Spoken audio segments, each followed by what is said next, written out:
안녕하십니까, 유영선 목사입니다. 오늘도 인터넷 주일 예배 가운데 오신 성도님들 주님의 이름으로 환영합니다. 코로나 바이러스 사태가 아직 진전되지 않은 상황에서 미국에서 조지 플로이드 사건으로 촉발된 인종차별 시위가 날이 갈수록 확산되고 있습니다. 초반에 일어났던 그런 폭력과 또 어떤 약탈 같은 행위들이 다소 줄어들긴 해서 너무나 다행이고 감사한 일입니다만, 아무쪼록 이 시위가 폭력으로 번지지 않고 평화적 시위로서 또 분명한 목소리를 내서 이 땅에 다시는 이러한 불행이 반복되지 않기를 바라는 그런 시위가 정착되고 하나의 큰 또 기독교 무브먼트로 일어나기를 바라봅니다. 아모스 선지자의 말씀처럼 이 땅에 정의가 물처럼 또 공의가 마르지 않는 샘처럼 흘러나오는 그날이 오게 되기를 늘 기도하고, 또 우리 크리스찬들은 날마다 빛과 소금의 사명을 온전히 감당하기를 소원합니다. 네, 빌립보서 강의 23번째 강의 말씀을 이어가겠습니다. 우리가 지난 시간에 살펴봤던 말씀들을 간단하게 정리를 해봅시다. 우리가 처음에 2주 전에 우리가 묵상했던 말씀 속에는 사도 바울이 굉장히 강력한 경고로서 십자가의 원수들이 있다라는 것을 밝혔습니다. 다시 말씀드리자면 그 십자가의 원수들은 교회 바깥에 있는 사람들이 아니라 교회 안에 있는 사람들이라고 그랬습니다. 교회 안에 있는데도 불구하고 여전히 땅의 것을 바라보는 사람들이라고 말씀드렸습니다. 그럼에도 반대로 하늘에 속한 사람들이 있다는 것이죠. 그 하늘에 속한 사람들은 날마다 그 하늘의 소망을 바라보고 주님 다시 오실 날을 소망하면서 자신의 시민권이, 자신의 아이덴티티가 저 하늘나라에 속해 있음을 날마다 확인하면서 사는 사람들이라고 말씀드렸습니다. 그러면서 지난주 4장 1절 말씀이 이렇게 끝이 났습니다. 그러므로 사랑하고 사모하는 나의 형제자매 여러분, 나의 기쁨이요 나의 면류관인 사랑하는 여러분, 이와 같이 주님 안에 굳건히 서 계십시오. 네, 언제까지요? 주님 다시 오시는 그날까지요. 십자가의 원수가 되지 말고 하늘에 속한 자의 삶을 끝까지 살아내십시오 라는 말입니다. 이 말은 또 다시 생각을 해보면 이런 뜻이기도 합니다. 그런데 그렇게 사는 사람들이 많지 않습니다. 주님 안에서 굳건히 서서 주님 오시는 그날까지 믿음의 경주를 달려가는 사람들보다 땅에 속한 십자가의 원수들이 많이 있습니다 라는 얘기를 하고 있는 것이죠. 여러분, 오늘 설교 제목이 사랑 참 어렵죠 라는 제목을 제가 달았습니다. 그 질문을 한번 생각해 보십시오. 여러분, 사랑이라는 말은 정말 인생에 있어서 가장 고귀한 단어라는 거, 의미라는 거 모르는 사람이 없을 겁니다. 그런데 그 사랑을 실천하는 것이 쉽습니까? 어렵습니까? 네, 아마 2번 생각 안 하고 대답하셨을 겁니다. 네, 어려워요. 왜 어렵습니까? 그게 우리 안으로부터 나오지 않기 때문입니다. 이 말을 여러분 다시 생각해 보면요, 이 땅에 말로써 뱉어낼 수 있는 고귀한 진리들은 참 많이 있습니다. 쉽게 말하면 말로는 무슨 말인들 못하겠습니까? 말로는 정말 청산유수 같습니다. 온갖 좋은 것들을 우리 입에 담아낼 수 있습니다. 그러나 그것을 내 삶 속에서 실천하는 것은 너무나 어려운 일이죠. 네, 그것이 우리 인간의 본성이면서 동시에 우리의 현실이라는 것을 우리가 살면 살수록 깨닫게 됩니다. 그래서 여러분, 성경 말씀도 저는 그런 것 같아요. 어떤 분들은 성경의 그 진리를 다 깨달았다고 막 할렐루야 하시는 분들을 종종 만나요. 물론 정말 할렐루야입니다. 성경의 그 진리의 깊은 심오한 말씀을 여러분이 깨달으셨다면 그거보다 더 귀한 복은 없을 겁니다. 그런데 이제 그게 끝이 아니라는 것을 망각해서는 안 됩니다. 그 진리를 깨달았다면 이제 어떻게 해야 되나요? 그 깨닫고 끝이 아니죠. 이제 그 깨달은 대로 살아내야 될 거 아니에요. 그죠? 그렇게 내 삶의 가치관이 변해야 될 거 아니에요. 내 삶의 자세와 모든 방향성이 바뀌어야 될 거 아니에요. 근데 그렇게 진리를 깨달은 사람들이 사실상 자신의 현실의 삶 속에서 그것을 실천하지 못하는 경우를 너무너무 많이 봅니다. 제가 여러 번 예를 들었던 건데요. 이런 거예요.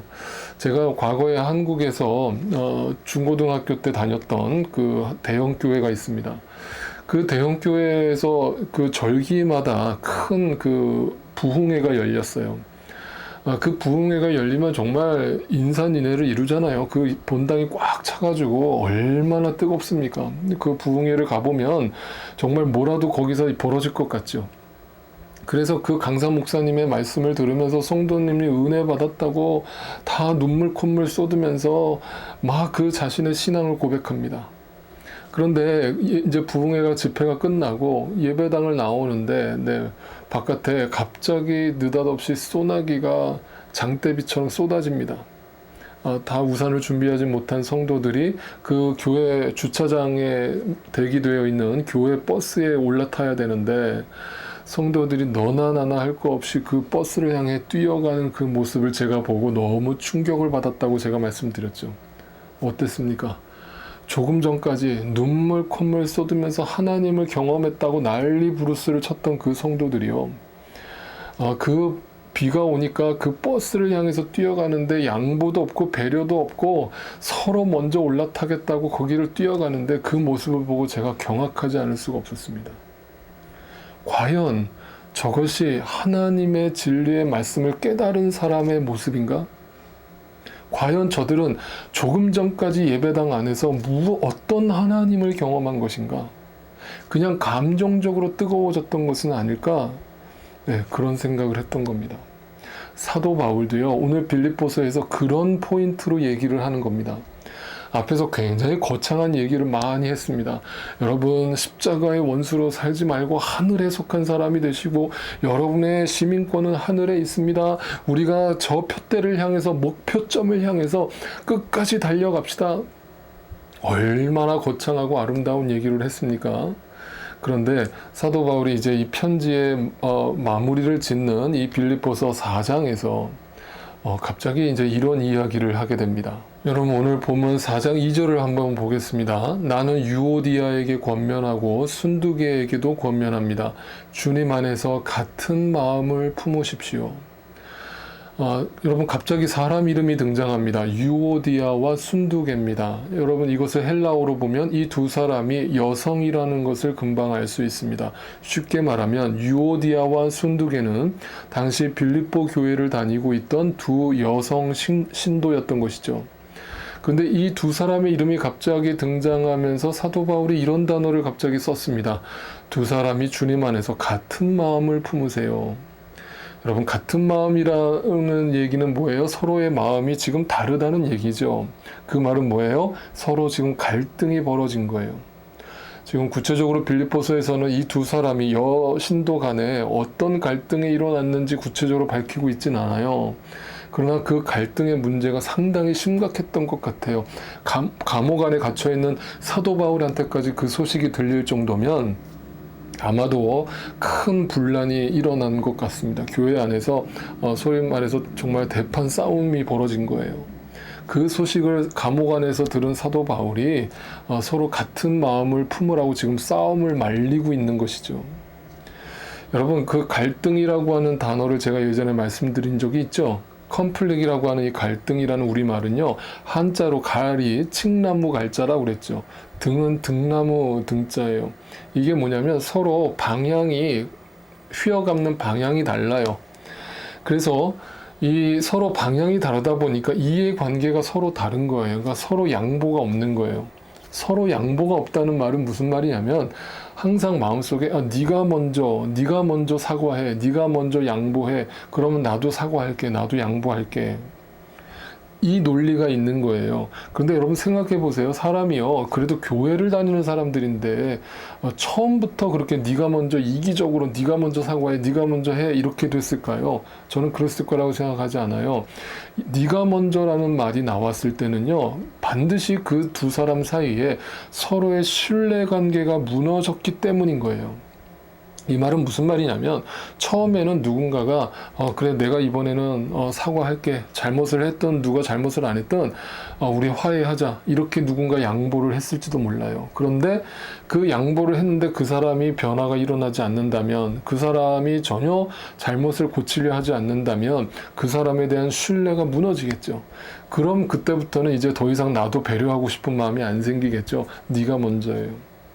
그러면 그때부터 사람은요, 남의 허물과 남의 약점을 캐서 그거를 드러내는 거에 혈안이 되기 시작합니다.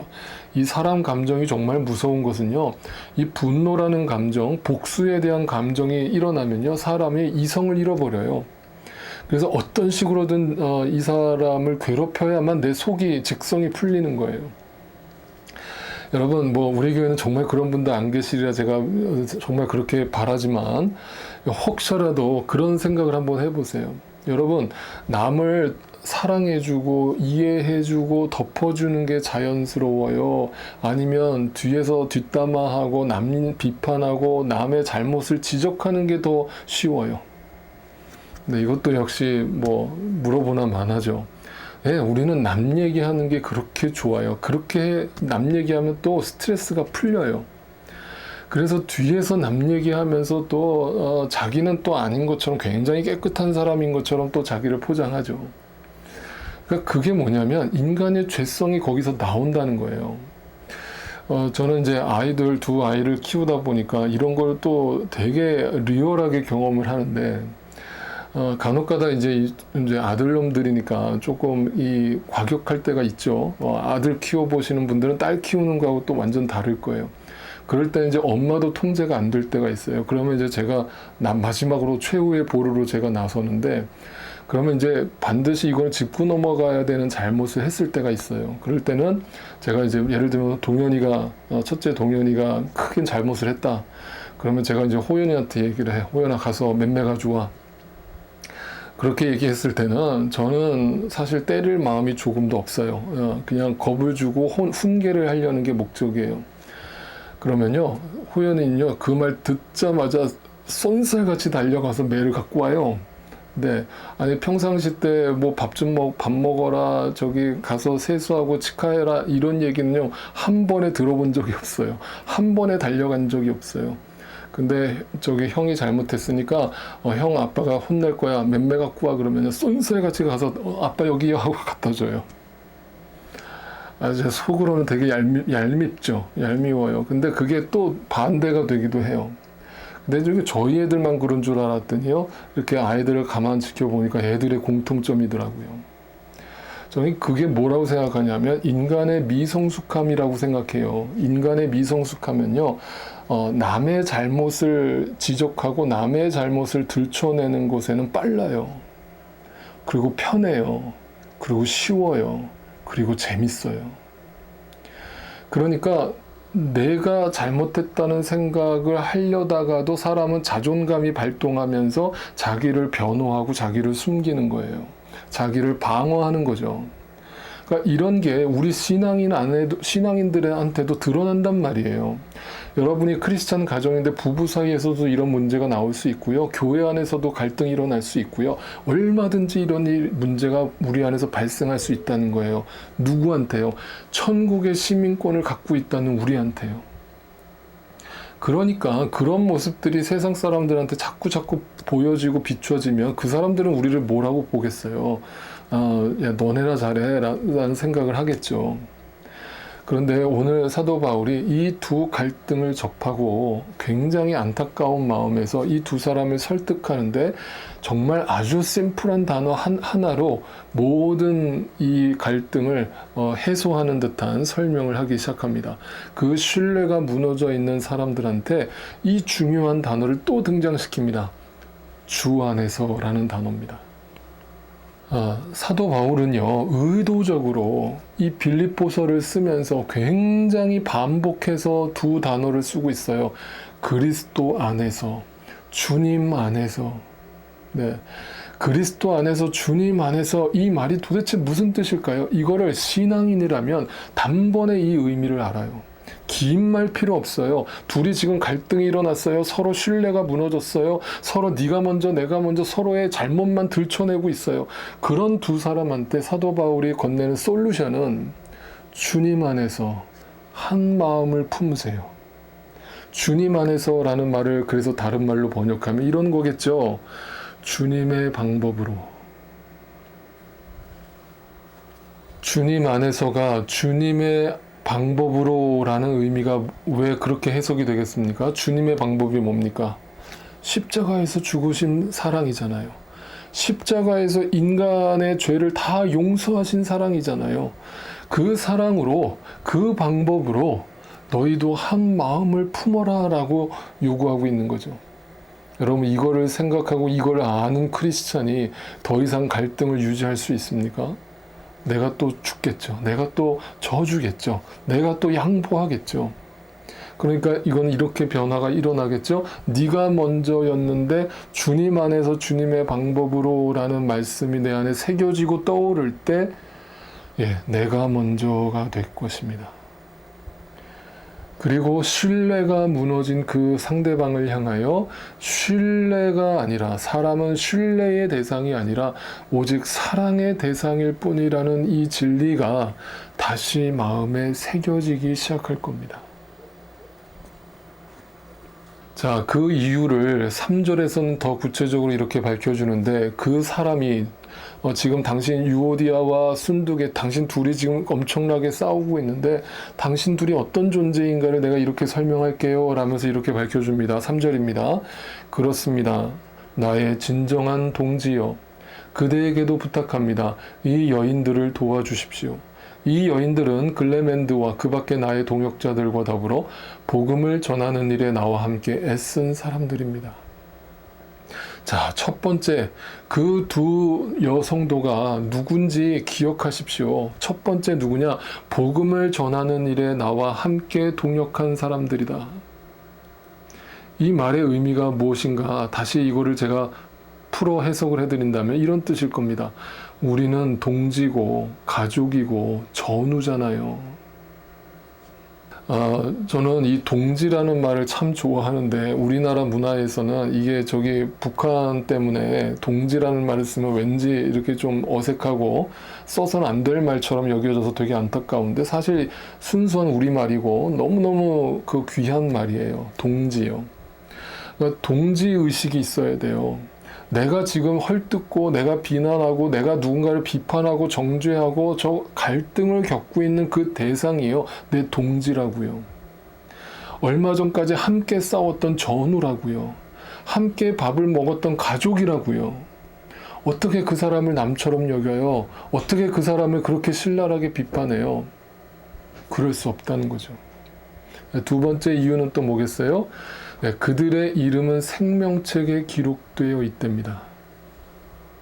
여러분, 성경에서 우리 믿는 자들에게 가장 중요한 구원의 확증이 뭐예요? 내 이름이 생명책에 기록되어 있다라는 얘기잖아요. 그게 구원의 확신이란 말이에요. 그런데 이 두 사람도, 지금 서로 갈등을 겪고 있는 이 두 사람도 하나님의 생명책에 기록된 사람들이라는 거예요. 이 말은 뭐냐면, 쉽게 풀어 얘기하면 이거예요. 주님이 사랑하신 자라는 거예요. 주님이 이미 용서하시고 구원하시고 생명책에 그 이름을 기록한 사람들이라는 거예요. 그러니까 그들을 판단하고 정죄할 자격이 나한테 없다는 거예요. 나한테 없다고요. 여러분, 그런데요, 오늘 말씀은 오해의 소지가 또 다분히 있으니까 이제부터 얘기하는 얘기를 잘 주의 깊게 들어보세요. 저는 지금 사도 바울의 이야기를 단지 무조건 품어주고 무조건 사랑해라 라는 말로만 해석하고 싶지 않아요. 왜냐하면 성경은 사랑이라는 주제와 함께 또 중요하게 다루고 있는 주제가 바로 정의라고 하는 주제이기 때문에 그래요. 여러분, 오늘날 어떤 교회들을 가보면요, 이러한 모습을 보일 때가 있어요. 분명히 자기가 잘못해서 욕을 먹는 건데요, 핍박을 받는 건데요, 그런데 그것을 사랑으로 덮어줘야 한다라고 얘기하는 사람들이 있어요. 네? 그러니까 무조건 교회는 사랑과 용서면 다 해결되는 거예요. 무슨 잘못을 했던 간에 사랑하면 사랑해야지요, 용서해야지요 라면서 그냥 다 넘어가는 거예요. 그러면 이게 뭐냐면 완전히 면죄부를 주는 거예요. 그러니까 목사들이 정말 씻을 수 없는 죄를 지어놓고도 계속 요구하는 게, 나는 하나님 앞에 회개했다. 나는 그러니까 하나님이 나를 용서하셨는데 니들이 뭔데 나를 판단하냐 라면서 거기다가 사랑과 용서를 적용하는 거예요. 제가 분명히 말씀드리지만 거기에는 사랑이 아니라요, 정의의 잣대를 갖다 대야 되는 거예요. 사랑과 정의를 구분하셔야 되는 거예요. 그래서 저는 이거를 이렇게 구분하기를 좋아해요. 아까 말씀드렸듯이 사람은요, 신뢰의 대상이 아니라 사랑의 대상이라는 걸 알고 우리가 남을 대하는 태도는 항상 사랑이어야 해요. 이거 잊지 마세요. 우리는 항상 그리스도의 방법으로 그리스도 안에서 하나님의 사랑으로 그들을 사랑의 대상으로 품어줘야 되는 것이 내 기본적인 자세예요. 그게 크리스찬이에요. 그런데 나는 나에게요, 정의의 잣대로 나를 들여다봐야 돼요. 나는 어설프게 사랑으로 나를 감싸면 안 되고요. 나 자신에게는 늘 하나님의 말씀의 기준을 가지고 정의의 기준을 가지고 자신을 돌아보고 자신의 과오를 뉘우치고 자신의 잘못을 주님 앞에 또 사람들 앞에 피해자들 앞에 진실되게 사죄하고 속죄해야 돼요. 그래서 사랑은요, 남에게 적용해야 되는 단어고요. 정의는요, 나에게 적용해야 되는 단어예요. 이 관계가 온전히 이루어진다면 그 안에서 크리스찬의 열매가 맺혀지지 않을까요? 여기서 제가 한 가지 더 짚고 넘어가고 싶은 게 있어요. 오늘날 지금 미국 안에서 벌어지고 있는 이 인종차별에 대한 시위를 한번 생각해 보십시오. 여러분, 백인이 흑인을 인종차별하고 무시한 것이 어제 오늘 일이 아니죠. 그럼에도 불구하고 아직도 해결되지 못한 이 숙제로 남아있는 이 상황을 보면서 정말 가슴이 아프고 정말 분노해야 되고 반드시 이것이 이 땅에서 사라지기를 바라야 될 거예요. 그런데 한 번 또 생각을 해보면요. 저는 흑인 커뮤니티한테도 또 묻고 싶은 거예요. 얼마 전에 코로나 바이러스가 이 땅에 창궐하기 시작할 때 뉴욕시에서 들려온 뉴스를 접할 때 제가 정말 가슴이 아팠던 걸 기억해요. 많은 흑인들은 아닙니다. 소수의 흑인들이 에이시안들을 인종차별하고 그들이 단지 마스크를 쓰고 걷지 않는다는 이유로 그들에게 폭력을 행사했던 그런 뉴스들을 우리는 얼마 전에 접했었습니다. 그런 걸 바라보면서 과연 그 정의가 왜 자기 자신들한테는 적용되지 않는지, 또 그렇다면 에이시안들, 우리 한국 사람들은 과연 인종차별의 모습이 없습니까? 우리는 소수민족이기 때문에 피해자이기만 합니까? 아닙니다. 여기 한인타운에 가보면 그 식당을 운영하는 한인 업주들한테 그 밑에서 일하는 스페니시 노동자들이 얼마나 욕을 먹고 얼마나 비인격적인 모독을 당하면서 일을 하는지를 접하는 것은 정말 어제 오늘 일이 아닙니다. 제가 얘기하려는 취지를 여러분 이해하실 겁니다. 우리는 정의를 얘기할 때 남에게 정의를 적용하려고 하고요. 사랑을 적용할 때 자신에게 사랑을 적용하려고 하는 죄성이 있어요. 근데 그걸 반대로 해야 돼요. 사랑이라는 이 진리를 남에게 적용해 보시고요. 그 정의라고 하는 잣대를 자기에게 적용해 보세요. 그러면 내가 곧 피해자였으면서 동시에 가해자라는 걸 깨닫게 될 거예요. 이 딜레마, 이 모순이 해결돼야만 이 땅에 조금씩이라도 변화가 일어날 거예요. 그 변화를 누가 먼저 해야 될까요? 길게 설명하지 않아도 아실 거예요. 여러분과 저부터. 어떤 선입견도 없이, 어떤 편견도 없이, 어떤 고정관념도 없이 사랑과 정의를 균형 있게 실천할 때 진정한 지난주 말씀처럼 하늘에 속한 사람의 삶이 이 땅에 이루어지는 것을 보게 될 줄 믿습니다. 마지막으로 우리 다 함께 찬양할 텐데요. 제가 지난 화요일날 우리 투게더 라디오 방송에서도 이 곡을 띄워드렸었는데 제가 신학교 처음에 다닐 때 이 찬양을 참 많이 불렀었어요. 그리고 우리 신학생들과 함께 그 의미를 생각하면서 참 은혜 받았던 찬양 중에 하나예요. 아마 모르시는 분들이 많이 계실 텐데 가사를 생각하면서 우리 함께 불러봐요. 그래서 정말 이 가사대로 우리가 정말 서로 사랑하면서 살 수 있게 되는 날이 우리 안에서부터 먼저 이루어져 가기를 진심으로 소원해 봅니다. 그리고 이 땅에 그 서로 사랑하는 마음이 점점 전염병처럼 퍼져나가기를 진심으로 바라해 봅니다. 축복합니다.